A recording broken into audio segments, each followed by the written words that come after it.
ඔයාගේ skin type එක මොන වගේද කියලා දන්නවද? දැනගන්න කැමතිද? එහෙනම් මෙන්න මේ පියවර අනුගමනය කරන්න. මුලින්ම මුහුණ හොඳට හොදගෙන තෙත ඉවත් කරගන්න ඕන. ඊට පස්සේ පැයක් යනකම් කිසිම දෙයක් මුහුණේ ආලේප කරන්න එපා. පැයකින් පස්සේ මෙන්න මේ දේවල් පරීක්ෂා කරලා බලන්න. ඉස්සෙල්ලම අපි තෙල් සහිත සම පරීක්ෂා කරලා බලමු. මුලින්ම ටිෂු එකක් අරන් මුහුණේ කොටස් වෙනම පිහදලා බලන්න. මුහුණේ හැමතැනම එකම විදිහට තෙල් සහිත ස්වභාවයක් වඩ දැනෙනවා නම් ඔයාලට තියෙන්නේ තෙල් සහිත සම.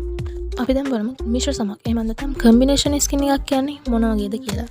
මේකෙදිත් ඔයා කලින් වගේම ටිෂු එකක් අරගෙන ඔයාගේ නළලත් නහයත් පිහදලා බලන්න. එතකොට තෙල් සහිත ස්වභාවයක් දැනෙනවා නම් ඔයා තව ටිෂු එකක් අරගෙන ඔයාගේ කම්මුලුත් පිහදලා බලන්න. ඔයාගේ කම්මුල් වලින් ඔයාට වියලි ස්වභාවයක් දැනෙනවා නම් ඔයාට තියෙන්නේ මිශ්‍ර සම. දැන් බලමු ඩ්‍රයි ස්කින් එක මොන වගේද කියලා. ඩ්‍රයි ස්කින් එකේදී ඔයාට ඔයාගේ සම තද රළු වියලි ස්වභාවයක් ගන්නවා. ඔයාට කිසිම ඔයිලි ගතියක් දැනෙන්නේ නැහැ. දැන් බලමු සංවේදී සම මොන වගේද කියලා.